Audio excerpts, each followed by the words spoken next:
100%. And I think you had touched on it a little bit with like the chat GPT sort of information era that we've entered into. Do you see any kind of technology in Rails specifically that is utilizing like a language model like a chat GPT?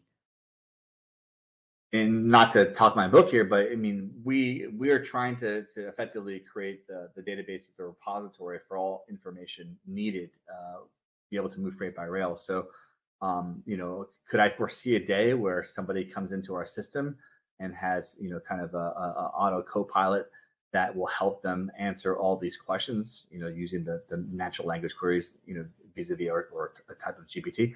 Absolutely. I think that every industry, not just transportation, if they're going to stay competitive, they're going to have to think through, what am I going to need to do to stay competitive? What am I going to need to do to make things easier?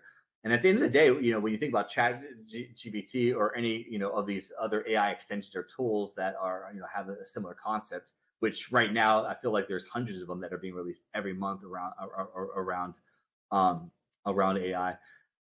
I truly think that it's going to get to a point to where there's so many data points and so many inputs, and there's so much information that can be all sort of combined into, one sort of database that, humans, if they don't have the ability to lean on that type of technology or that type of sort of lever, the folks that are using that as a lever are going to have an edge competition wise, because of that, not having the technology, because everyone's going to need to be on an even playing field. So right now it's such a nascent product, probably very few people have ever used it, but come 2-3 years from now, we're sitting on this podcast and we're talking to each other.